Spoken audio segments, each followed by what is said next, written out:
그다음에 이제 좀 아니 분주함이 왜 나태야? 이렇게 생각할 수 있는 이 부분 다시 말씀드립니다. 아까 언급했기 때문에 눈치를 다 채셨겠지만 우리가 이 현대 생활이 그냥 아니 바쁘지 않게 살아갈 수가 없는 구조, 삶의 구조죠. 다 요새는 대부분 맞벌이 하고요. 다 뭐 일 있고 끝까지 일 다 하면 저녁이고 그래서 이제 바쁘게 해서 살아가는데 이 바쁘다와 이제 영어로는 어떻게 표현할지 제가 저기까지 모르겠는데 바쁘다와 마음의 분주함은 좀 다릅니다. 우리는 바쁘게 일을 할 수 있습니다. 바쁘게 일을 해야 됩니다. 하지만 마음의 분주함은 안 할 수도 있는 거죠. 근데 마음의 분주함까지 와서 일이 없어도 마음의 안식이 없고 계속 뭐가 돌아가는 이게 마음의 분주함입니다. 그건 일 중독입니다.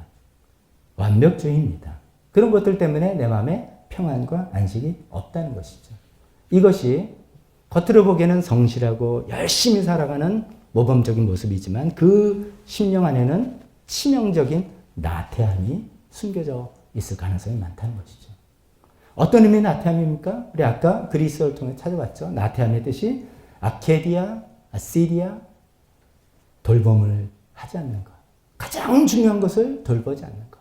가장 관심을 줘야 될 것에 관심을 두지 않는 것. 그런 것이죠.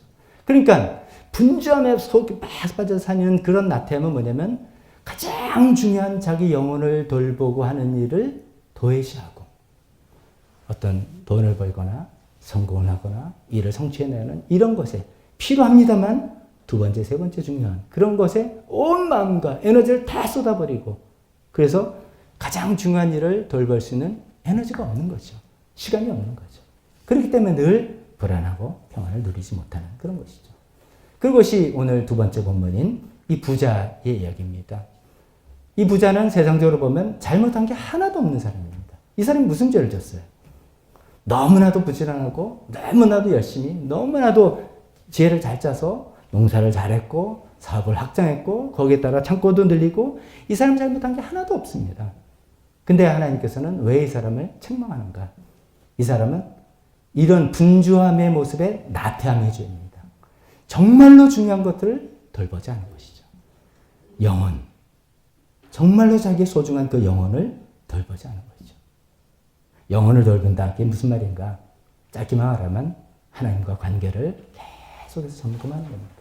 하나님과 나와의 관계에서 나 자신을 자꾸만 발견해 나가는 것입니다. 하나님 외에 나를 올바르게 말씀해 주실 분도 없고 관계 맺지 말 그런 게 없습니다. 다른 건 전부 다 상대적이니까 다 비교죠. 절대적인 하나님만이 나를 어떻게 대하시고 나를 받아주시고 그것만이 절대적인 건데 그런 문제는 그 영혼을 관리하는 문제를 소홀히 하고 바쁘게 열심히 성공적으로 훌륭하게 살아갔던 그 사람이 바로 이 부자의 모습 아닙니까? 이 부자의 별명은 어리석은 부자입니다. 바쁘게 열심히 살았는데 결국은 어리석은 부자. 그 속마음의 나태함, 가장 중요한 것을 돌보지 않은 나태한 부자였다는 것입니다. 나태함에 대해서 이제 이 정도 말씀드리고 이제 해결 방법을 한번 생각해 봅시다. 어떻게 하면 이 나태함, 게으름을 해결할 수 있을까? 방법 여러분 다 아시죠? 어떻게 합니까? 그냥 부지런히 살면 된다 이거죠. 부지런히 계획 열심히 보고 부지런히 살면 된다. 뭐 이건 이제 그냥 그것만 가지고는 안 되죠. 그래서 우리가 조금 성경적으로 신앙적으로 생각해 봅니다. 두 가지를 한번 생각해 보겠습니다. 첫 번째는 영혼 돌보기. 자기 영혼을 정말 돌보기. 그러니까 이게 무슨 말이냐면 이것이 가장 내 인생에 제일 중요한 일이다라고 인정을 하는 거예요, 먼저. 그러니까 내 인생을 이렇게 어떻게 우리가 딱 그렇잖아요. 한 해 한 해 지나면 야 세월 참 지난다. 이러다 또 한 살 먹고 그러다가 그냥 나도 가네. 물론 우리가 예수 믿으니까 천국 가겠다 생각하지만 에휴 세월이 이렇게 살다 가는 건가? 이렇게 생각을 한다면 노 그게 아니라는 거죠. 우리는 정말 하나님께서 우리에게 주신 이 영혼을 잘 관리하고 돌보고 해야 될 이게 가장 중요한 일이라는 거죠. 그래서 이런 질문을 자주 던져야 됩니다. 내가 어제보다 성장했나? 내가 어제보다 성장한 사람인가? 내가 지난달보다 나는 더 하나님을 더 알고 하나님을 체험한 사람인가? 아니면 그냥 뭐 바쁘게 일하고 뭐 이것도 했고 성과도 좋아서 좀 평가도 잘 받고 뭐 거기에 보너스도 받기도 하고 애들도 잘 됐고 한 그런 피상적인 일로만 내 일상이 쫙 점철되는 건가? 아니면 그런 일들 다 돌아가지만 그 중심에, 그 가운데 밑에 내가 어제보다는 하나님을 더 알게 되었고, 어제보다는 내가 내 영혼을 더 알게 되었고, 나 자신에 대해서 알게 됐고, 관리하게 되고, 성장하게 된다. 이것을 우리가 끊임없이 생각해 보자 하는 말씀입니다. 여러분, 사실 우리가 예수님 믿고 신앙생활을 한다는 것은 해야 될 일이 너무 많습니다. 여러분 생각에, 예수 믿고 그냥 교회 나오면 되고, 목장 나오면 나오고, 뭐. 그렇지만 사실은요, 하나님께서 우리를 구원해 주시고, 하나님께서 우리를 어떤 사람으로 보시고 기대하냐면, 베드로후서 1장 4절 표현하면, 하나님의 성품에 참여하는 사람. 우리 같은 사람을. 하나님의 성품에 참여하는 사람으로 우리를 만들어줬다. 옛날 표현은 신의 성품에 참여하는 자라고. 하나님의 기대는 이렇게 높아요. 그래서 하나님께서는 그 많은 희생을 대가로 주셨어요. 그런데 우리는 그냥 예수 믿고 교회 나오고 사람들 사귀고 그냥 뭐 이렇게 하는 굉장히 피상적인. 우리가 예수님을 열심히 인사해도 가만히 보면은, 왜냐하면 나를 도와주실 예수님이니까. 나를 도와줘 기도의 응답해서 결국 내가 주인이고 나를 도우시는, 나에게 도움을 주시는 하나님에게 열심히 하는 그 정도를 넘어가지 못한다면 그건 정말 슬픈 일이죠. 그건 내 영혼을 돌보지 못하는 그런 모습입니다. 우리가 지금 예수님 믿고 할 일이 너무 많다는 겁니다.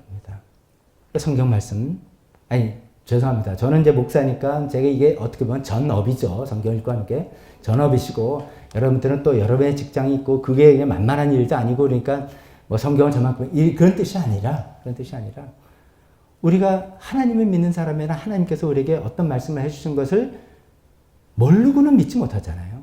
근데 그것을 길로 기록된 이 성경을, 우리는 평생 성경에 대한 학생들입니다. 성경에 한번 했어. 끝나는 게 아닙니다. 한번 읽었어. 일독했으면 됐지. 전혀 아닙니다.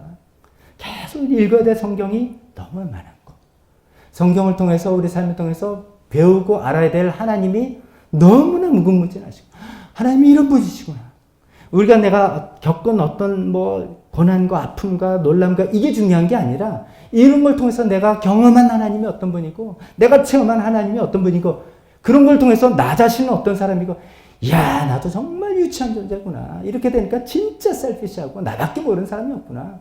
나도 정말 이게 하니까 이게 컨트롤 안 되는 사람이구나. 그래 또 주님 앞에 무릎 꿇고 죄송합니다. 기도하고, 그러면서 조금 주님을 닮아가는 모습을 또 살펴보고, 이런 것들을 해나가고, 서로 사람들을 알아나가고, 하나님과 인간이 함께 만드는 역사를 이렇게 알아나가고, 할 일이 너무 많은 것이죠.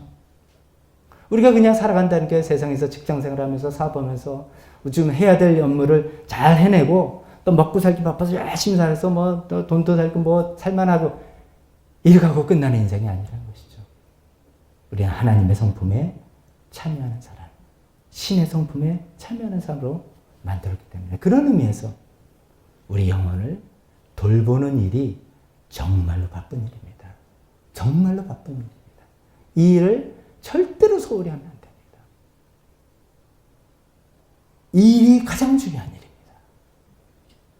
신앙생활 하면서 제가 이제 지난주에도 저의 진심 같은 거 비슷하게 또 말씀드렸지만, 우리 교회 나오면서 어쩌면 우리 교회를 위해서, 어쩌면 박 목사 저를 또 도우실 마음에 열심히 헌신적으로 교회에 헌신을 하지만 자신의 영혼은 돌보지 않아서 삐쩍 말라있거나 영혼이 피폐해 있거나 그러면 정말 그건 슬픈 일입니다. 그렇지 말기를 바랍니다. 저는 우리 성도님 한 분 한 분들이 정말로 자기 영혼을 잘 돌보는 일이 가장 중요한 게, 내 인생에서 가장 중요한 게, 살다가 돈은 있다가도 없어지고, 또 우리가 죽을 때 되면 다 두고 가는 것이고, 다 그런 것들이잖아요. 사실 알면서도 그걸 붙드느라고 가장 중요한 것을 소홀히 한다면 하나님께 책망받은 그 어리석은 부자 같은 소리를 듣게 됩니다. 그래서 그럼 어떻게 하란 말이냐? 이거는 각자의 노하우라고 제가 말씀드립니다. 누구는 정기적인 기도 시간을 갖습니다. 그것도 그냥 기도하는 게 아니라 기도하면서 하나님을 생각하고 나 자신을 발견해나가고 하는 그런 기도죠. 누구는 성경 읽기를 하는 것이고 누구는 영적 일기를 쓰기도 하고 각자 나름대로 노하우를 찾아내셔야 됩니다. 제가 일괄적으로 뭐 합시다. 교회적으로는 그렇게 하죠. 새해 지나가면서 21일 금식 기간을 한번 해봅시다. 또 이런 성경도 해봅시다. 이렇게 저는 대중적으로 소개를 하지만 여러분에게 맞는 여러분에 해당되는 어떤 방법을 찾아서 여러분의 영혼을 계속해서 돌보셔야 됩니다.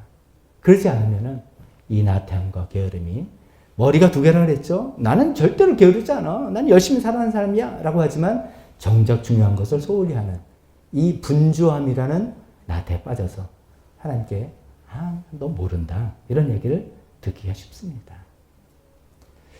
이 나태함의 해결 방법 두 번째는 이것을 해결하기 위해서는 소명 찾기, 자기의 소명을 찾기입니다.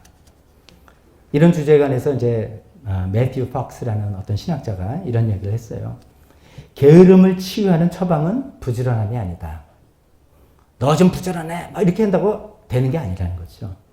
게으름의 가장 적절하고 유일한 처방은 당신 안에 있는 불꽃을 발견하는 것이다. 이분은 이제 자연신학자입니다. 그래서 굉장히 멋있는 표현이었어요.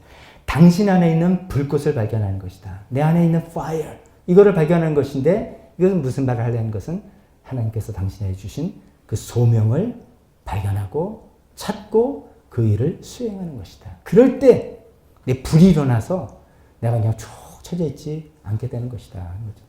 게으른 사람은 왜 게으른가 하면 할 일이 없는 거죠. 할 일이 이제 없다는 게 아니라 내가 진짜 내 마음에 우러나서 이거는 내가 할 일이다 라고 생각하는 게 없는 거예요. 그렇기 때문에 게으르다. 뭐 이렇게 이해하셔도 됩니다. 내 안에 있는 불꽃. 그것은 신앙적으로는 소명이라고 합니다. 그러니까 보통 사명과 소명은 좀 다릅니다. 사명은 모든 사람에게 좋은 겁니다. 미션. 이거는 영원하여 영혼 구원하여 제사하는 건 우리의 사명입니다. 근데 소명은 나에게 주신 부르심입니다. 하나님이 나에게 너는 이거 해라. 너는 나를 위해서 이걸 해보지 않겠니? 그것 때문에 내가 너를 불렀다. 그래서 calling이라고 합니다. 하나님께서 나에게 맡겨주신 나한테 주어주신 일 이런 겁니다. 이 소명이 없으면 뭐 마음이 우러나서 뭘 이렇게 할 게 없는 것이죠. 그 소명은 반드시 교회 일리어야만 할 필요는 없습니다. 제가 거듭 말씀드리지만 우리의 필드는 교회와 직장과 가정, 크게 말하면 세 가지입니다. 자연에도 될 수 있지만 다 있습니다. 교회 안에서도 저는 이제 목회의 소명을 받았죠. 목회자로서의 소명. 여러분은 각자 여러분의 은사에 따라서 하나님께서 부르심을 주셨을 겁니다. 너는 어떤 일을 나를 위해서 이 교회에서 하지 않겠니? 또 이 어떤 일을 꼭 이 교회에서만이 아니라 다른 곳에서도 하지 않겠니? 얼마든지 하실 수 있습니다. 또 그 무대가 우리 가정의 주안돼서 할 수도 있습니다. 직장에서 하실 수 있습니다. 어떤 일을 하든 이것은 하나님께서 나에게 맡겨주신 일이야 라고 하는 게 소명이에요. 하나님께서 나한테 맡겨주신 일이야. 하나님께서 나서 부탁하신 일이야. 그래서 이 일을 통해서 하나님을 드러내고 하나님을 영광스럽게 하는 그런 일들이 나의 소명입니다. 그 소명을 찾아보시기 바랍니다. 나 소명이 잘 모르겠다면 그것이 우리 기도 제목입니다. 정말 그것이 우리 기도 제목입니다. 신앙생활은 그냥 교회 왔다 갔다 하는 것이 절대로 아닙니다. 이것이 없다면 우리 삶은 좀 허망한 삶입니다. 바쁘게 살고 뭐 일이 잘 되고 그럴 때는 다 좋지만 다 그런 거 지나간다면 내가 지금 뭐하러 살고 있는 거지? 뭐 하는 것이지? 이렇게 생각합니다. 아이들 다 키웠고 예를 들어서 직장에서 뭐 어느 정도 자리에 올랐고 뭐 애들도 다 키워서 시집장가 보내고 예를 들어 그러면 그럼 뭐지? 소명이 없으면 허탈해집니다. 그 마음속에 우리가 나태가 들어올 수 있는 것이죠. 기도함을 통해서 하나님 나에게 무엇을 맡기십니까? 어떤 일을 내가 하기를 원하십니까? 하나님 그래서 저한테 이런 은사를 주신 건가요? 나는 그러면 이 은사를 잘 발휘하고 있는 건가요? 이런 것이 우리의 기도 제목이었으면 좋겠습니다. 소명이 있는 사람은 게으름에 빠져서 주저앉고 앉아있을 수 없습니다. 또 소명이 있는 사람은 아까 말한 그 내일하자. 이건 내일마기에 속아 넘어가지 않습니다. 분주함이라는 나태함 속에 속지도 않습니다. 끊임없이 자기 영혼을 돌봅니다. 끊임없이 하나님을 사랑하고 이웃을 사랑하면서 섬기는 그 길이 뭔지를 고민하고 생각합니다. 좌절이 와도 낙심하지 않거나 냉소적이 되지 않습니다. 오뚜기처럼 벌떡 일어나서 그 일을 계속하게 됩니다. 왜냐하면 그것이 하나님께서 나에게 주신 소명이기 때문입니다. 오늘 말씀을 정리해 보겠습니다. 오늘 좀 나태함에 대해서 우리가 보통 일반적으로 하는 게으름도 있지만 또 다른 면의 게으름도 있다는 것이, 이것이 이제 지난 1500년 동안 기독교 전통에서 계속 이것을 생각하고 고민해왔던 이슈, 주제였던 것입니다. 나태함은 단순히 게으른 성품이 아닙니다. 아케디아 혹은 아세디아, 정말 중요한 것을 덜 보지 않는 것이고 정말로 관심 기울여야 될 것에 관심을 두지 않는 영혼의 병이다 말씀드렸습니다. 나태함은 머리가 두 개인 괴물이라 했습니다. 우리가 잘 아는 게으름뱅이의 모습도 있지만 분주함에 포장돼서 우리가 정말 중요한 것들을 소홀히 하고 있는 이것도 나태함이라고 이야기하는 것 같습니다. 결국은 정말 중요한 게, 내가 인생에서 중요한 게 뭐라고 생각하는 건가, 이것이죠. 여러분, 우리의 인생에서 정말 중요한 게 내 영혼을 돌보는 일입니다. 내 영혼을 돌보는 방법은 하나님과 관계에서밖에 없습니다. 나머지는 전부 다 상대적입니다. 돈이 있을 수도 있고 많을 수도 있고 인기가 있을 수도 있고 덜 수도 있고 한때 있다가 떨어질 수도 있고 나보다 더 많은 사람 만들 수 있고 나보다 더 적은 사람 만들 수 있습니다. 그런 건 다 상대적인 것에 우리가 현혹될 필요가 없습니다. 유일하신 하나님과의 관계를 통해서 나 자신을 발견하고 그 하나님을 점점 더 알아나고 하나님께서 주시는 소명을 찾아서 그 일에 매진하는 우리 모두가 되었으면 좋겠습니다.